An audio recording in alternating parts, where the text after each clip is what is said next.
On July 17, 2025, the Burkina Faso's Independent National Electoral Commission, CENI, was stripped of the power they held for over 2 decades and was handed over to Captain Ibrahim Traoré's military junta. This power also gives them full control of future elections to the Ministry of Interior, in what many are calling the most radical shift in the country's political landscape since 1998. In this video, we are going to reveal not only the money laundering, but also 3 crucial reasons why Burkina Faso's Independent National Electoral Commission, CENI, was denied the power to conduct elections, and we will see if Ibrahim Traoré made the right decision. So, stay tuned.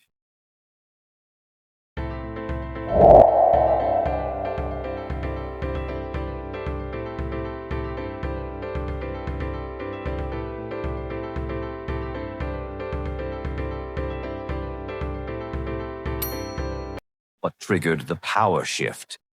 With the meeting that was held on July 17, 2025, the military junta led by Captain Ibrahim Traoré officially dissolved Burkina Faso's Independent National Electoral Commission, CENI, which had been the country's electoral body since 1998. This was enacted through a new law passed at a cabinet meeting chaired by Interior Minister Émile Zerbo. Since staging a coup in September 2022, Traoré's regime had already postponed elections scheduled for July 2024 and extended its rule under a transitional charter allowing leadership until 2029. Dissolving CNI marks another pivotal step in consolidating power. Following the dissolution, state-run RTB, Radio Diffusion Television, du Burkina, announced that the Ministry of Interior, officially the Ministry of Territorial Administration, will now manage all future elections. This shift means that election planning, voter registration, logistics, and oversight are now under direct government control, rather than an autonomous body. Critics argue this centralization increases risks of electoral manipulation and authoritarian drift, as impartial independent oversight is removed. Financial burden. CENI's annual operating budget was around $870,000, a significant expense for a country facing economic strain, security challenges, and humanitarian crises. Critics argued that maintaining a separate electoral body duplicated administrative structures already handled by the Ministry of Interior. The junta emphasized that the money could be redirected towards security and essential services.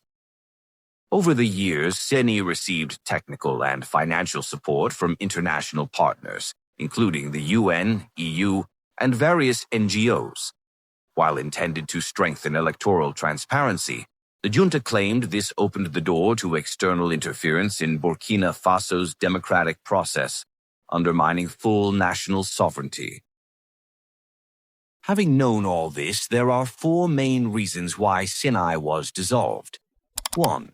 High operational costs.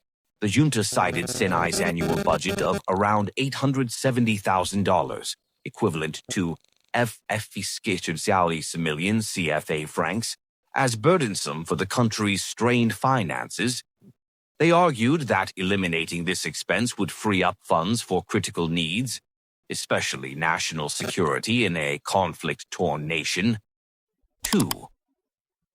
Limiting foreign influence. CENI relied heavily on international donor funding and technical support from the EU, UN, and NGOs. The junta claimed this made the electoral body vulnerable to external meddling and undermined Burkina Faso's sovereignty. Territorial administration. Minister Émile Zerbo emphasized the need to reinforce sovereign control by cutting foreign ties. 3. Centralization of power. By abolishing CENI, the junta transferred all election planning, voter registration, and oversight responsibilities to the Ministry of Interior/Territorial Administration. This represents a significant shift away from independent, civilian electoral oversight, enabling tighter state control over electoral processes. 4. political strategy to extend rule.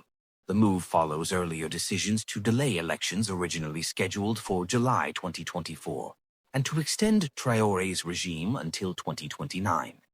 Dissolving CENI is viewed as instrumental in eliminating democratic checks, making it easier to postpone or influence future elections while security threats persist. So, what do you think?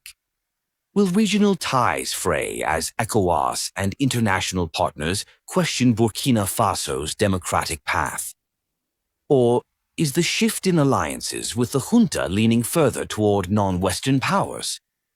Kindly share your thoughts in the comments, and don't forget to like, share, and subscribe to this channel as we look forward to seeing you on our next video.